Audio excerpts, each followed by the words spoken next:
for my therapist, a very nice doctor, woman doctor. She's a queen.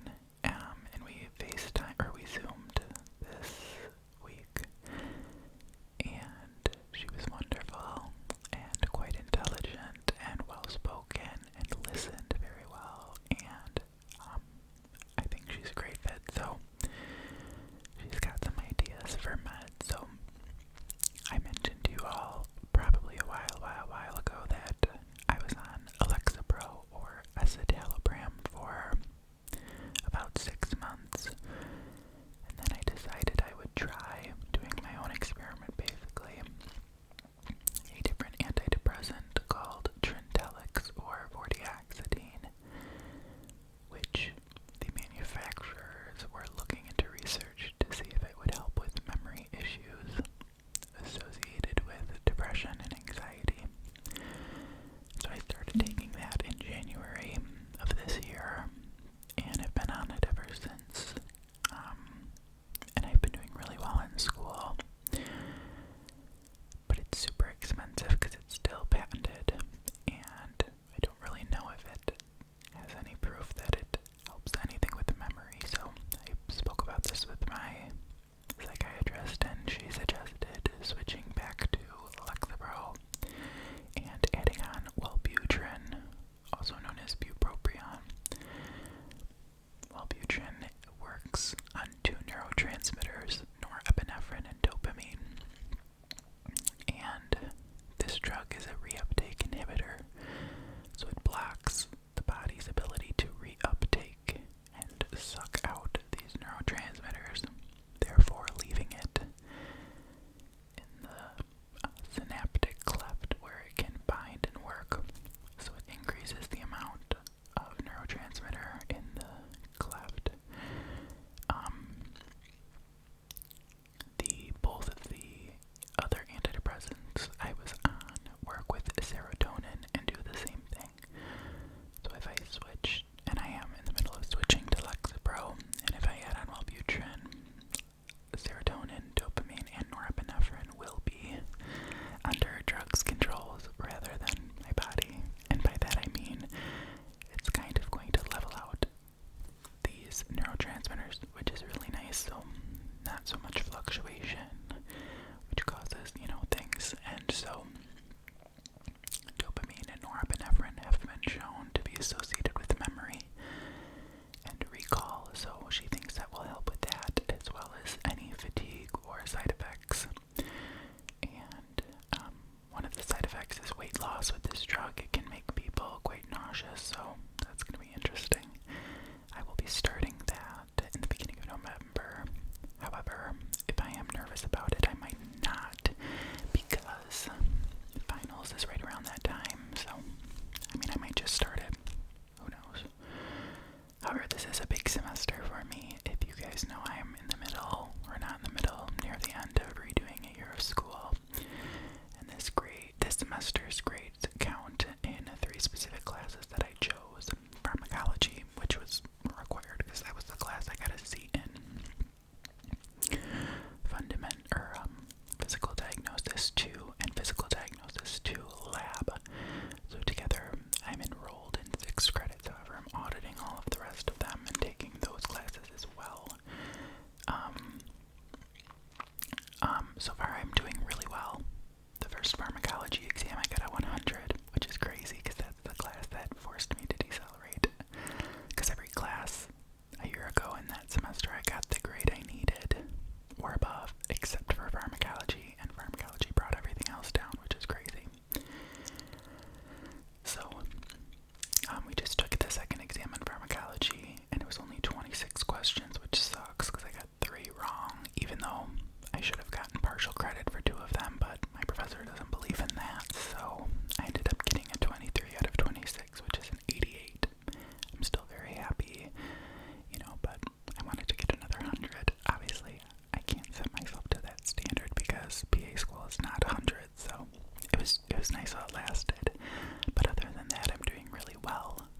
We had our first practical, which was about history taking for medical notes, and I got an 89 on that, and actually just had a phone call with my professor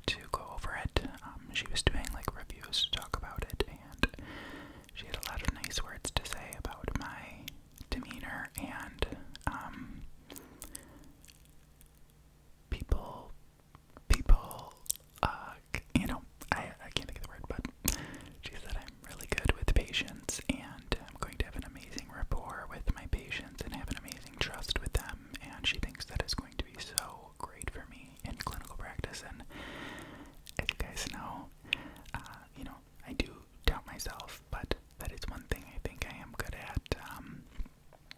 So it was nice to hear from a professional in the field. So that was really nice today. But other than that, I've been doing really well in all of my classes. I've been keeping my mental health really well and in check. Been really focusing on my passions as much as I can.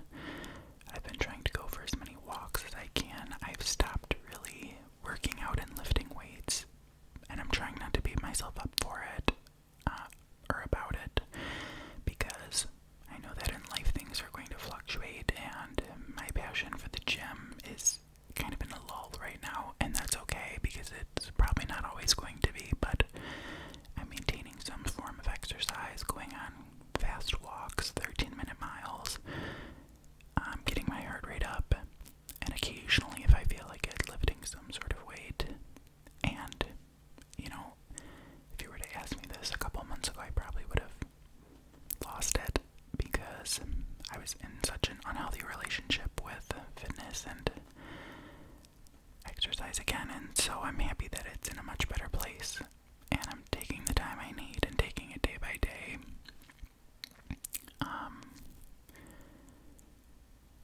Going to therapy pretty much every week. This past week I couldn't find a slot available, but it was a good week and I handled everything, obviously.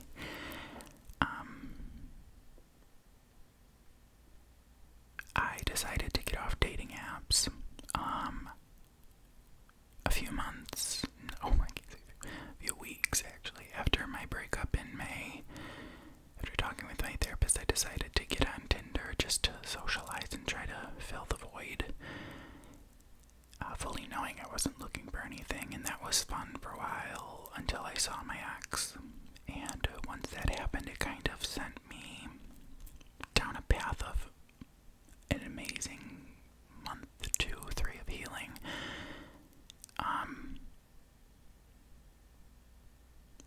I'm definitely still, it's crazy because it has been 4, coming to be 5 months, at the end of this month, which is about half the relationship was. It was a 10-month relationship, and the one thing I've learned is to just let your feelings happen.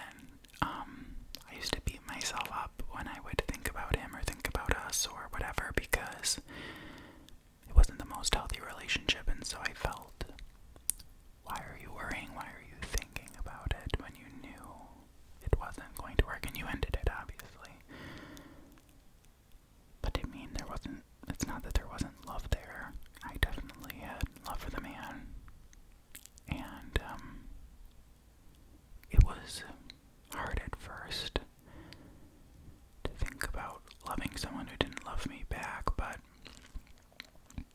I think Gerald's Game says it very well, a movie on Netflix, and I kind of realized this even before I saw the movie, but I said to my therapist, I said, do you think that I stayed with a man who didn't love me and who treated me poorly because that's what I'm used to at home?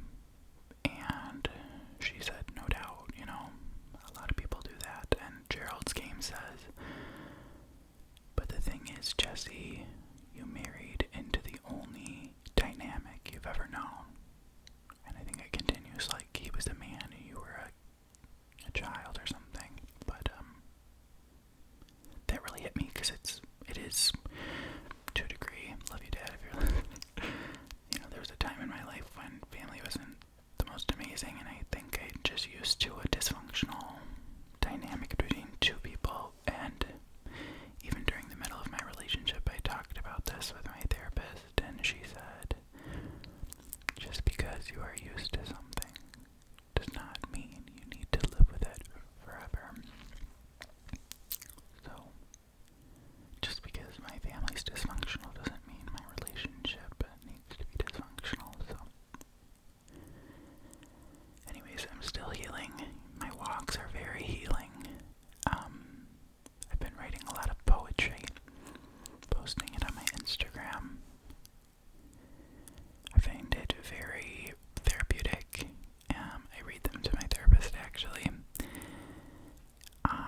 years ago, and I knew, like, you shouldn't do this, you're doing so well, like, you shouldn't do this, but I was like, you know what, it's gonna be okay. And so I looked, and I just, see a person, a facade someone puts on, something that I can see through, and I know that faded away. And I don't know if it was the toxicity we both bred out in each other or what, but that is not the person who, that's the person who I fell in love with, but that is not the person who's underneath.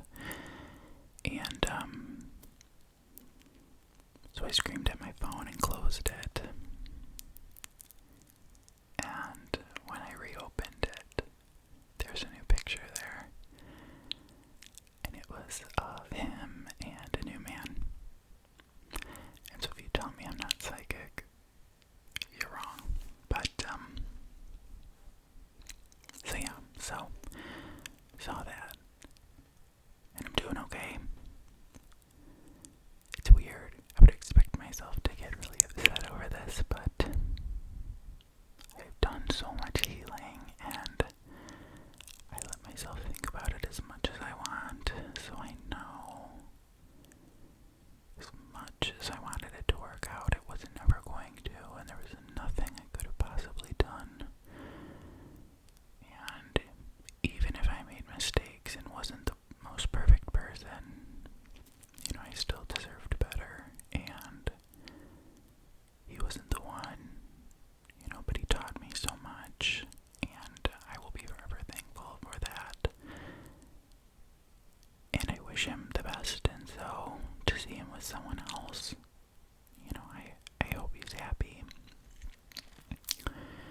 And I hope that it's a very healthy relationship, and they fit together where we couldn't, and I hope they speak each other's love languages or learn to. And I hope it's happy, because that's what he deserves. And I will never wish bad things upon him. I just hope, he doesn't talk about me too poorly. Because I know he did with his other exes, and I can only imagine. It's the only thing that's really hard is that I love so very strongly and purely, and without resistance. It's hard to then walk away from that, not just with him, but with his family too, It's hard to think more so about his family and his friends and all the people who I grew close with. I don't know if you guys know this, but, I struggle making friends. I struggle with family. I don't have a big family, lots of falling outs and fighting in families, and so